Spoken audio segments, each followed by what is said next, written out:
Bapak Ibu terkasih dalam Tuhan, sebelumnya saya mohon maaf karena keterbatasan sinyal di tempat ini. Saya tidak bisa mengirimkan potongan video renungan yang ukurannya lebih besar dari potongan video yang lain. Shalom Bapak Ibu terkasih dalam Tuhan, selamat malam. Kita berjumpa lagi dalam program Night Call GPIB. Bersama dengan saya, Pendeta Patrick Junior Piri. Saya adalah pendeta jemaat di GPIB Immanuel Apokayan Pospelkes Petutui Long Betao. Jemaat Tuhan, pembacaan Alkitab di malam hari ini diambil dari surat Efesus pasal 5, ayatnya yang ke-21. Efesus pasal 5, ayatnya yang ke-21. Apabila Bapak Ibu sudah menemukan bacaan Alkitab yang saya maksud, kita biarkan Alkitabnya tetap terbuka. Mari kita berdoa mohon bimbingan Roh Kudus. Bapa, terima kasih, kami percaya sejak tadi pagi hingga kami boleh ada pada saat ini di tempat kami masing-masing, barangkali di tempat peristirahatan kami, itu semua oleh karena kasih karunia-Mu. Sebelum kami beristirahat tidur Tuhan, kami rindu untuk kembali membaca dan merenungkan firman Tuhan. Urapi kami Bapa dengan Roh-Mu yang kudus, agar kami bukan hanya sekedar mendengar dan memahami, tapi juga mampu untuk melakukannya dalam kehidupan. Hamba-Mu dengan segala kekurangan dan ketidaklayakan hamba mohon ya Allah Bapa urapi, agar kiranya apa yang sebentar disampaikan, hamba sampaikan, bukan kehendak hamba pribadi, tapi biarlah kehendak-Mu yang terjadi. Demi Yesus Kristus kami berdoa, mengucap syukur, kami sambut firman Tuhan. Amin. Bapak Ibu jemaat terkasih, saya akan membacakan Alkitab untuk kita semua. Surat Efesus pasal 5 ayat yang ke-21. Dan rendahkanlah dirimu seorang kepada yang lain di dalam takut akan Kristus. Demikianlah pembacaan Alkitab, terpujilah Yesus. Haleluya. Bapak Ibu jemaat yang dikasihi Tuhan, baiklah kita memahami dan memaknai bahwa keberadaan kita di tengah-tengah lingkungan jemaat, baik di gereja maupun kehidupan berjemaat di sektor-sektor pelayanan sekalipun, itu semua adalah bukan suatu proses yang kebetulan, tapi adalah hasil daripada pekerjaan Tuhan. Kita dipanggil, kita dikumpulkan, kita dipersatukan sebagai sebuah persekutuan jemaat. Sekarang pertanyaannya, bagaimana cara kita menjaga apa yang telah Tuhan kerjakan ini? Baiklah kita belajar dari surat Efesus pasal 5 ayatnya yang ke-21. Namun sebelum itu Bapak Ibu, secara sederhana saya mau menjelaskan bahwa tujuan Paulus menulis surat Efesus ini adalah untuk memelihara rasa kesatuan jemaat di tengah-tengah kehidupan persekutuan. Mengapa memelihara rasa kesatuan ini menjadi suatu hal yang penting? Karena pada saat itu, jemaat Efesus seringkali diserang oleh isu-isu yang mengancam terjadinya perpecahan di tengah-tengah jemaat. Oleh sebab itu Bapak Ibu, apabila kita membaca surat Paulus kepada Efesus, kita akan menemukan kumpulan ajaran-ajaran dari Paulus terhadap Efesus yang mengingatkan mereka kembali bahwa Kristus sendiri yang telah memanggil dan mempersatukan mereka sebagai satu tubuh. Bahkan Kristus juga memberikan mereka karunia-karunia yang dapat mereka kembangkan dan gunakan untuk memelihara dan membangun tubuh Kristus itu sendiri. Jadi, tidak sepatutnya pekerjaan Kristus dirusak, baik oleh pihak luar maupun dari dalam jemaat sendiri. Melainkan mereka harus terus berusaha membangun kehidupan persekutuan dan jalinan relasi di dalamnya, baik antar sesama anggota jemaat maupun juga relasi dengan orang-orang asing sekalipun.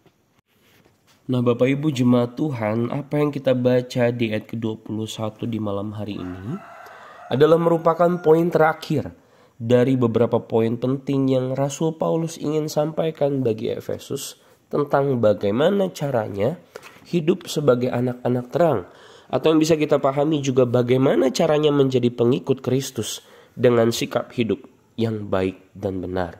Secara khusus dalam memelihara persekutuan yang ada. Apa yang dikatakan Paulus ayat ke-21 Bapak Ibu? Rendahkanlah dirimu seorang kepada yang lain. Artinya ketika Paulus mengajak Efesus untuk merendahkan diri seorang kepada yang lain, artinya mereka diajak untuk lihatlah sesama anggota jemaat sebagai seseorang yang sederajat. Jangan buat mereka lebih rendah daripada dirimu. Artinya Paulus juga mengatakan laki-laki jangan lebih tinggi dari perempuan di tengah-tengah persekutuan. Yang tua jangan lebih ingin mendominasi daripada yang muda, sehingga yang muda tidak memiliki peran dalam kehidupan berjemaat. Yang kaya, yang berpendidikan, jangan yang memiliki kuasa tertinggi dalam kehidupan berjemaat. Atau bisa dikatakan juga Bapak Ibu, jangan mengutamakan ego, jangan mengutamakan kepentingan pribadi, jangan serakah, dan yang paling penting, jangan merusak pekerjaan yang telah Tuhan lakukan. Bapak Ibu, mengapa sikap merendahkan diri ini menjadi sesuatu hal yang penting? Karena lewat merendah diri, lewat melihat sesama anggota sebagai seseorang yang penting di tengah-tengah persekutuan, maka mereka akan lebih dulu saling memberi hormat, saling menghargai, sehingga isu-isu yang berdampak memecah belah kehidupan berjemaat akan dengan bekerja sama mereka hadapi. Nah, demikianlah Bapak Ibu firman Tuhan kita pahami bersama.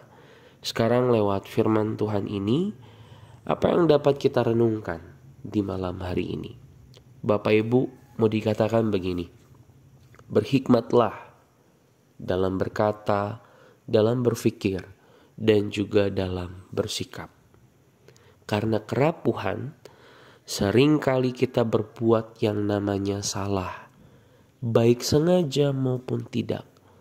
Namun hati-hati, jangan sampai kesalahan-kesalahan yang kita buat kemudian merusak kehidupan persekutuan yang telah Tuhan kerjakan bagi kita.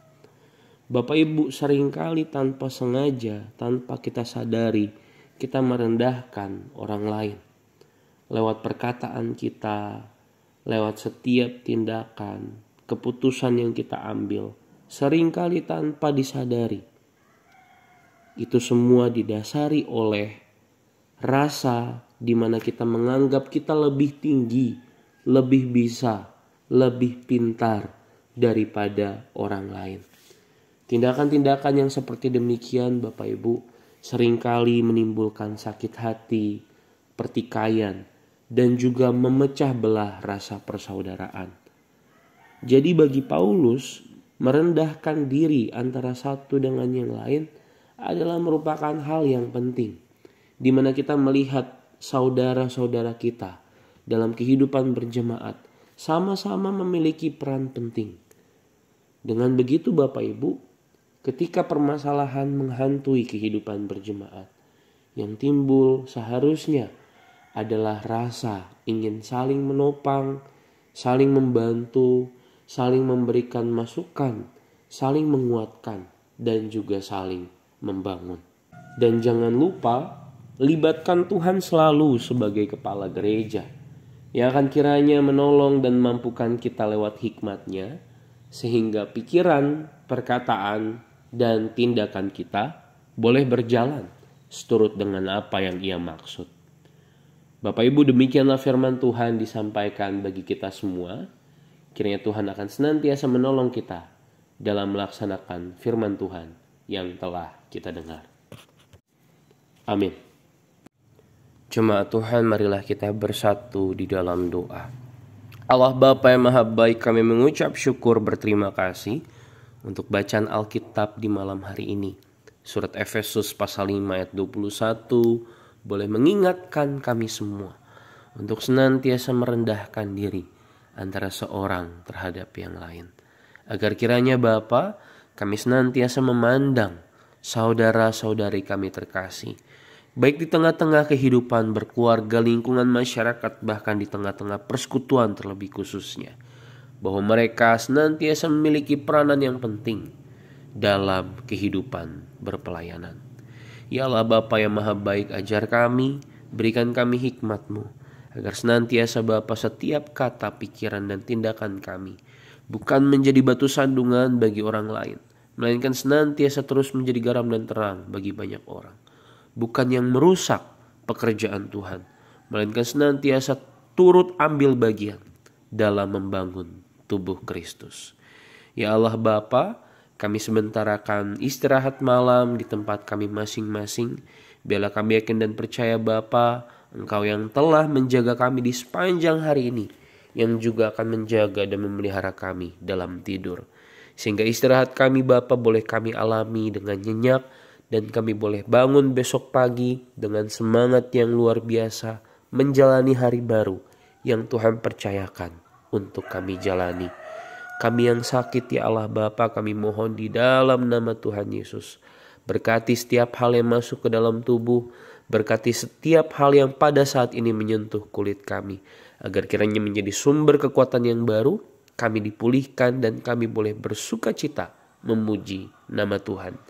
Segala pergumulan, pengharapan, kerinduan kami serahkan ke dalam tangan-Mu.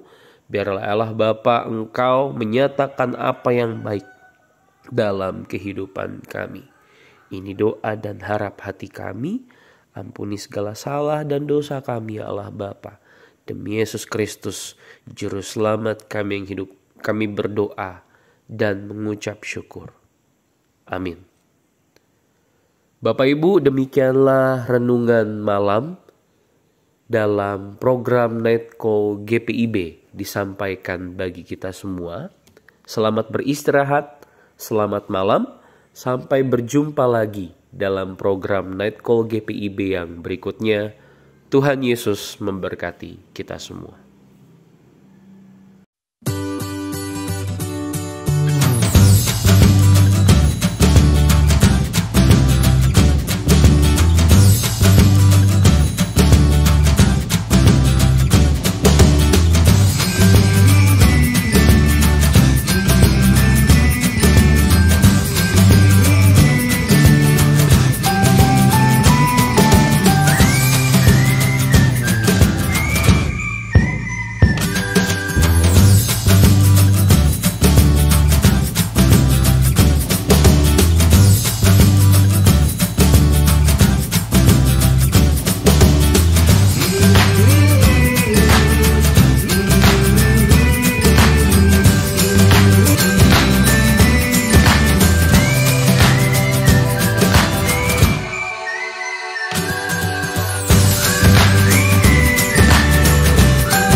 Kesehatan Gria Husada Surabaya membuka penerimaan mahasiswa baru tahun ajaran 2023 sampai 2024.